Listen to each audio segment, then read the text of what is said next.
Good Sunday evening, everybody. Welcome to the Steelers Game Day postgame. So I'm Mason Pesky, your host, here with you. And today we are discussing the Steelers' 23-19 win over the Green Bay Packers this afternoon at Acrisure Stadium. First off, let's recap this game before we get into my opinions and some other things in regards to the team. Anyway, first things first. Game started with a nice, beautiful drive to open up the game. Najee Harris capped that off with a touchdown, 7-0 Pittsburgh. Matt Canada impressed again on the opening drive, but that didn't hold for too long. Sorry about that, I had to burp. But Green Bay quickly drove down the field. They got a touchdown of their own. I forget who scored it, but Love found Christian Watson, second-year receiver out of North Dakota State a couple times. Green Bay tied the game up 7-7. Later on, Pittsburgh scored a touchdown. I think it was it Warren? I think it was Joe Warren. He had an amazing day too, by the way. He's the real deal, so kudos to him.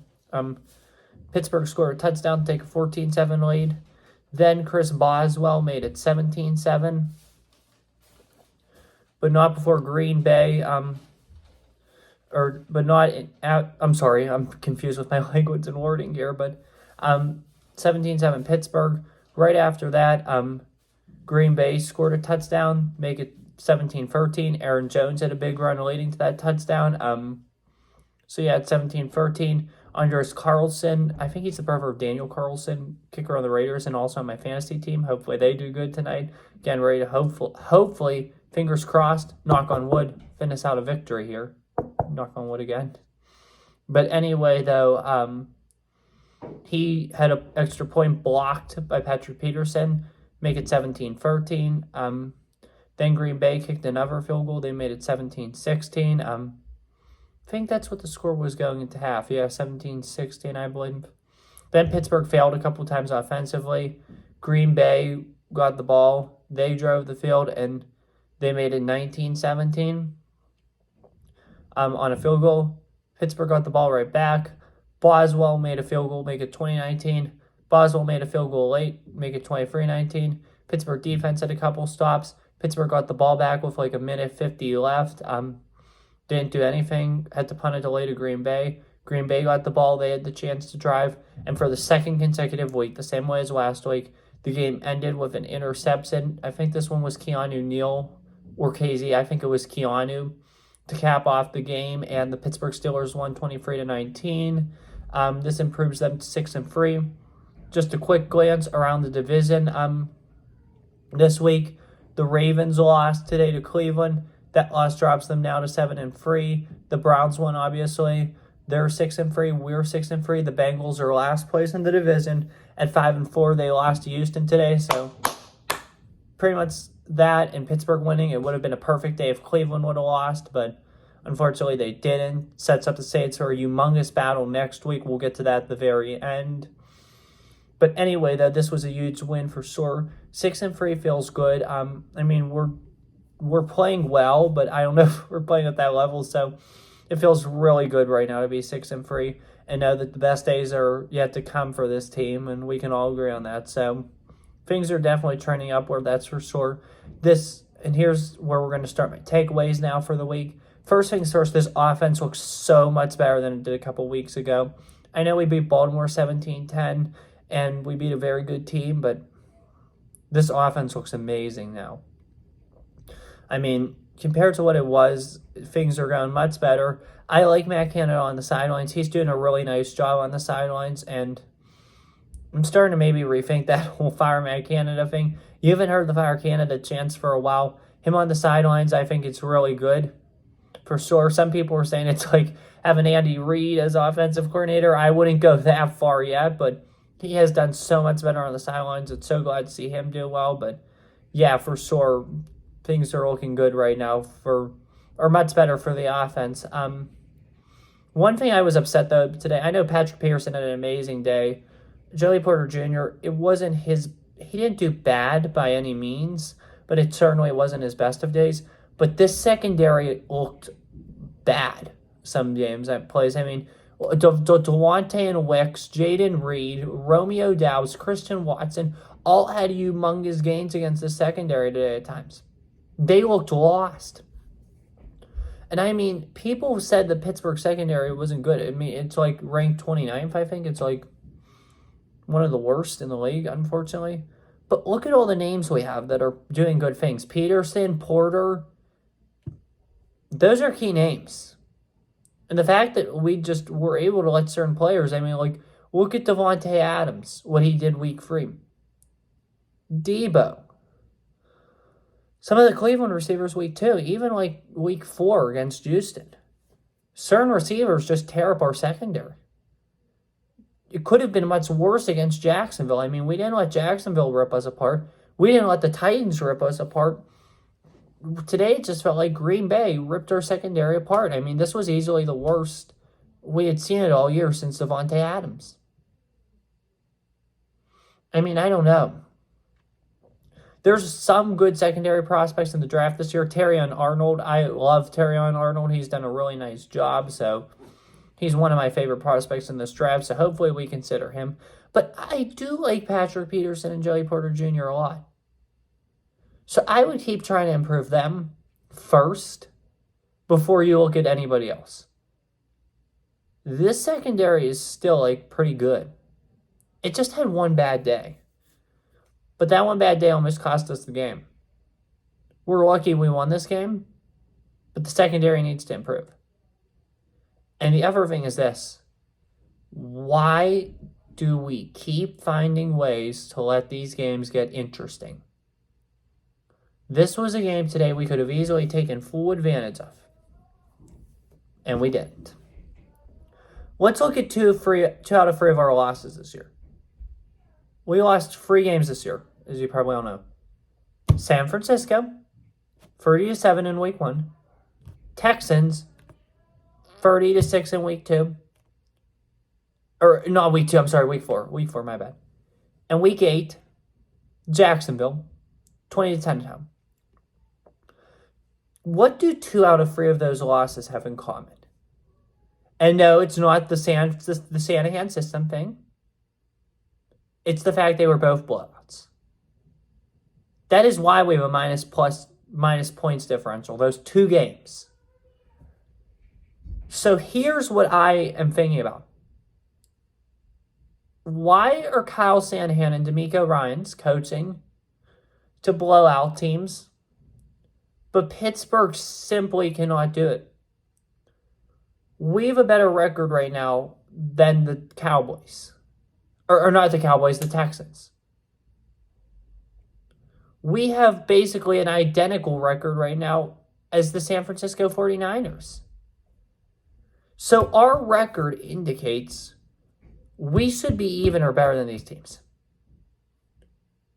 Or a little worse.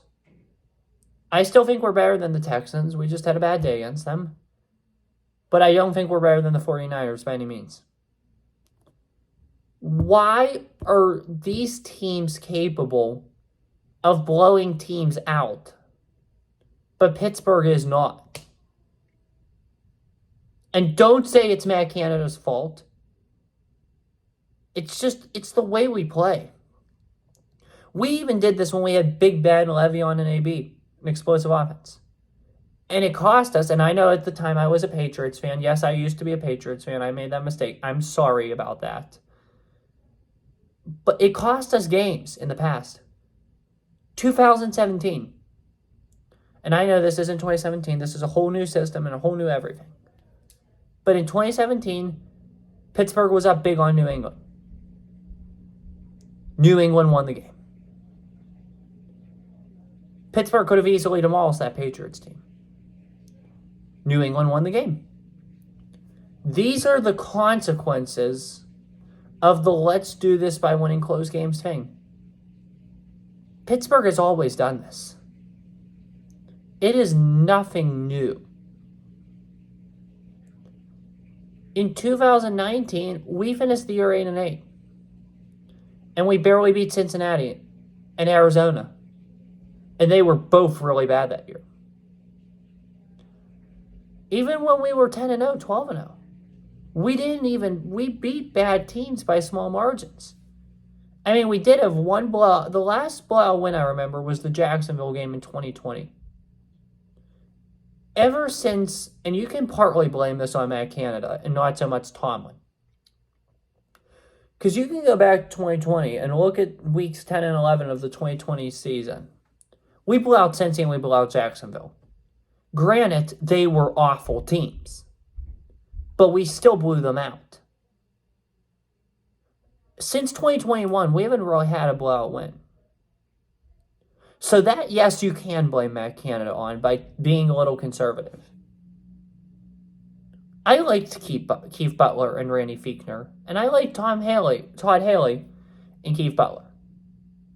And you can't blame this one on Terrell Austin at all. But the one thing is, and you cannot blame any of this on Tomlin. The one thing with him is the fact that Canada cannot put up more. And I know Big Ben was our quarterback then. But there was something special about Big Ben that Kenny Pickett needs to develop, and he will over time. He was just a special quarterback. It is hard to follow in a special quarterback's footsteps. But the next time a QB search happens in Pittsburgh, we need to look at a couple quarterbacks. Terry Bradshaw and Ben Roethlisberger. And we need to ask ourselves the question. We need to ask ourselves the question, first off, what made these guys so special? Then watch maybe 5 games of their film, eat, and write down their strengths. And you answered your question. That's what makes them special. And then when you're scouting quarterbacks for the draft, you should ask yourself, you should write down their strengths and weaknesses. And whatever quarterback has the strengths that mirror Bradshaw and Roethlisberger, that's who you need to take. Because the Steelers have great scouting and a great front office. And we cannot give up on Kenny Pickett because he still has potential. It's only his second year. I mean, just look at Mac Jones, how bad that's flamed down in New England. But we need to do one thing. The next time we scout a quarterback class or quarterbacks in general, we need to get somebody who we believe is going to mirror Bradshaw and Roethlisberger. And I still truly do believe that Kenny Pickett can be that quarterback. It's going to take time. But let's see if it works out. There's so many good quarterbacks that are coming out in 2024 and 2025. So if by the end of next year we don't think he's the guy, then maybe we should. But for now, I think he's the guy, and I think we need to move forward thinking he's the guy and thinking he's going to be the one to take us to the AFC Championship. Because we can definitely get there. For sure. 6-3, on the rise. Great time to be alive. That's all I have to say about this one. The Steelers next week head up to Cleveland, Ohio to take on the Cleveland Browns next Sunday at 1 o'clock p.m. Cleveland's defense is amazing. Another key component of my fantasy team. Looking good. Another fantasy guy I got, Jerome Ford. It's going to be tough to stop him, that's for sure. Mari Cooper, Elijah Moore, tight end, David Njoku. Hopefully, Deshaun Watson throws a lot of picks in that game. Definitely expect that to be a defensive battle, for sure. We got to respond well to their defense. We got to handle their defense well. If we can do that, I think we win this game. If we don't, it's going to be probably a loss for us, but we got to respond. We got to wake up and we got to wise up now. This Cleveland team's good. This battle is going to go a long way for second place and possibly even first place in the division. Cleveland is legit. Stefanski is legit. Don't take this Browns team lightly. It'll be an interesting game for sure in Cleveland. That's interesting on the lake. I'll see you guys next week. In the meantime, have a good one. Take care. Stay safe. Enjoy this week. Let's go Steelers. Pray for Israel. And as always, peace. See you guys next week.